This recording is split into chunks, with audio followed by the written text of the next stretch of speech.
নমস্কার। ভিডিওর শুরুতেই অ্যাস্ট্রোপিএস জ্যোতিষ চ্যানেলের পক্ষ থেকে আপনাদের সবাইকে নতুন বছর ২০২৬ সালের অনেক অনেক শুভেচ্ছা জানাই। আপনারা সবাই এই নতুন বছর সবার সাথে ভালো করে কাটাবেন, নতুন প্ল্যানিং করবেন আর জীবনে নতুন সাফল্য অর্জন করবেন। ২০২৫ সাল আমাদের অনেক অভিজ্ঞতা দিয়েছে। অনেকেই সাফল্য পেয়েছেন। কিন্তু এই অভিজ্ঞতা কাজে লাগিয়ে নতুন বছরে আমরা নতুন কিছু সাফল্য অর্জন করতে পারবো? অথবা যারা কোনো সাকসেস পেয়েছেন তারা কি ২০২৬ সেটা কন্টিনিউ করতে পারবে অথবা বেটার কোনো অপরচুনিটি পেতে পারবে? জানবো। নতুন বছরে কেমন যাবে আপনার কর্মজীবন? চাকরি বা ব্যবসায় কি উন্নতির যোগ আছে? প্রেম ও দাম্পত্য জীবনে কি কোনো সুখবর আসতে চলেছে? কোন রাশির জাতক জাতিকাদের নিজের স্বাস্থ্যের প্রতি বেশি নজর দেওয়া প্রয়োজন? এসব জানার কৌতূহল প্রায় সবার আছে। সূর্য, চন্দ্র, মঙ্গল, বুধ, বৃহস্পতি, শুক্র, শনি ও রাহু কেতু এই ৯টি গ্রহ আমাদের জীবনের ওপর প্রত্যেকটা মুহূর্তে প্রভাব ফেলে চলেছে। তাদের অবস্থান, দৃষ্টি ও রাশি পরিবর্তন নিয়ে আসে জীবনে নতুন ফল। বৃহস্পতি এই বছর ২০২৬-এ দুইবার তার রাশি পরিবর্তন করবে। ২ জুন বৃহস্পতি মিথুন রাশি থেকে কর্কট রাশিতে এবং ৩১ অক্টোবর ২০২৬ কর্কট রাশি থেকে সিংহ রাশিতে গোচর করবে। শনি গোটা বছর ধরে মীন রাশিতে থাকবে। শনির এই মীন রাশিতে অবস্থানের ফলে মেষ রাশি, কুম্ভ রাশি এবং মীন রাশির সাড়ে সাথে কন্টিনিউ থাকবে এবং সিংহ আর ধনু রাশির ঢাইয়া চলবে।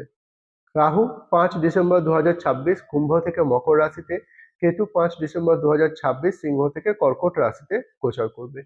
এসব গ্রহের রাশি পরিবর্তনের ফলে কি হবে এবং নতুন বছর কেমন কাটবে এটা জানার জন্য ভিডিওটা শেষ পর্যন্ত অবশ্যই দেখবেন।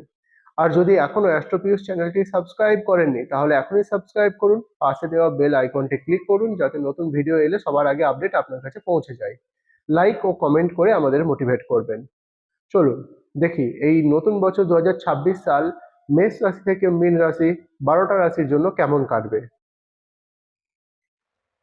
ধনু রাশির কেমন যাবে এই ২০২৬ সাল। ধনু রাশির জাতক জাতিকাদের জন্য ২০২৬ সালটি প্রগতি, নতুন সুযোগ এবং নতুন চ্যালেঞ্জ নিয়ে আসতে চলেছে। শনি এবং বৃহস্পতির বিশেষ অবস্থানের কারণে জীবনের বিভিন্ন ক্ষেত্রে বড় ধরনের পরিবর্তন লক্ষ্য করা যাবে। আপনাদের স্ক্রিনে একটি ছক তুলে ধরা হলো যেটা ধনু রাশির।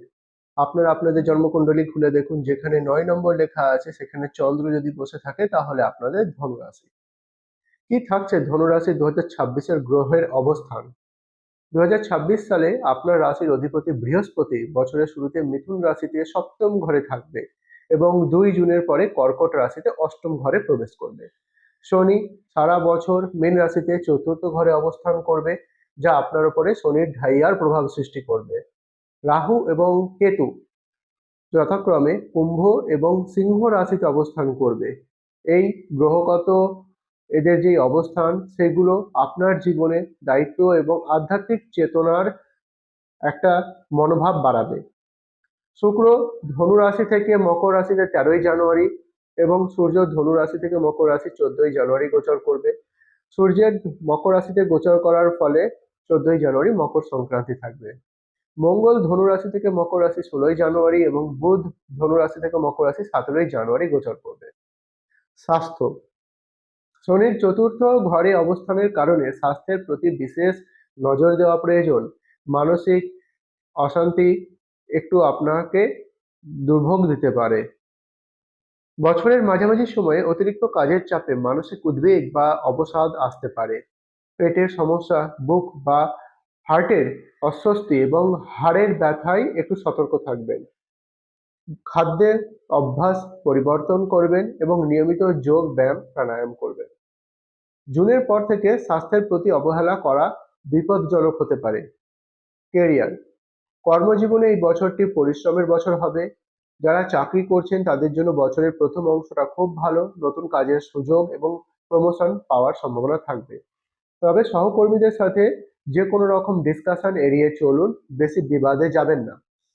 শনির প্রভাবে কাজের চাপ বৃদ্ধি পাবে, যা আপনাকে দক্ষ করে তুলবে। ব্যবসায়ীদের জন্য এপ্রিল থেকে ডিসেম্বর পর্যন্ত সময়টি লাভজনক, বিশেষ করে ইন্টারন্যাশনাল ব্যবসা বা অনলাইন ব্যবসার সঙ্গে যারা যুক্ত তাদের সাফল্য আসবে। তবে পার্টনারশিপ বিজনেসে স্বচ্ছতা বজায় রাখা দরকার। শিক্ষা, শিক্ষার্থীদের জন্য ২০২৬ সাল অত্যন্ত ভালো যাবে। বৃহস্পতির শুভ প্রভাবে উচ্চশিক্ষার জন্য বিদেশ যাত্রার স্বপ্ন পূরণ হতে পারে। কম্পিটিশন এক্সামের জন্য যারা চেষ্টা করছেন তারা সাফল্য পেতে পারে। তবে বছরের শেষের দিকে পড়াশোনায় কিন্তু মনোযোগের অভাব দেখা দিতে পারে। তাই নিয়মিত রুটিন মেনে পড়াশোনা করবেন। প্রেম ও দাম্পত্য জীবন, অবিবাহিতদের জন্য বছরের শুরুর দিকটা রোমান্টিক থাকবে, নতুন সম্পর্কে জড়ানোর প্রবল সম্ভাবনা রয়েছে। বিবাহিতদের জন্য জুন মাস পর্যন্ত সময়টি খুব ভালো, সুখবর নিয়ে আসবে। জীবন সঙ্গীর সাথে সুসম্পর্ক বজায় থাকবে, তবে বছরের দ্বিতীয় ভাগে চতুর্থ ঘরে শনির প্রভাবের কারণে পারিবারিক বিবাদ হতে পারে, ভুল বোঝাবুঝি হতে পারে। ধৈর্যের সাথে বুদ্ধির সাথে এগুলো এড়িয়ে চলবেন। ইনভেস্টমেন্ট অথবা আর্থিক অবস্থা, আর্থিকভাবে এই বছরটি মিশ্র ফল দেবে। আয়ের নতুন উৎস তৈরি হতে পারে। পৈতৃক সম্পত্তি বা অ্যানসেস্ট্রাল প্রপার্টি পাওয়ার সম্ভাবনা থাকবে।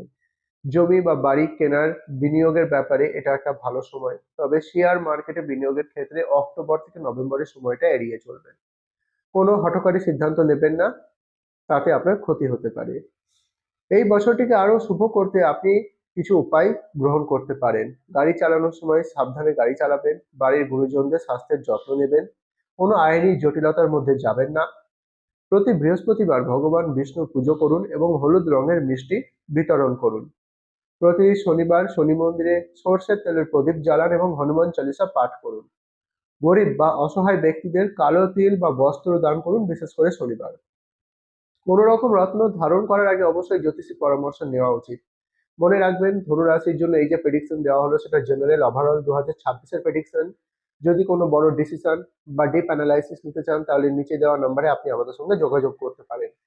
অথবা যদি আপনি আমার সঙ্গে সরাসরি যোগাযোগ করতে চান তাহলে কলকাতা, দমদম, শ্রীরামপুর, কোলাঘাট, বর্ধমান, দুর্গাপুর, বোলপুর, আসানসোলে আমাদের চেম্বার আছে। সেখানে অ্যাপয়েন্টমেন্ট নিয়ে আপনারা আমাদের সঙ্গে সরাসরি যোগাযোগ করতে পারেন। কেমন লাগলো ধনু রাশির বার্ষিক রাশি ফলাফল? আমাকে অবশ্যই কমেন্টে জানাবেন। কি প্ল্যানিং করছেন আপনারা নতুন বছরে আমাকে কমেন্টে জানাবেন। ভালো লাগলে লাইক এবং শেয়ার অবশ্যই করবেন।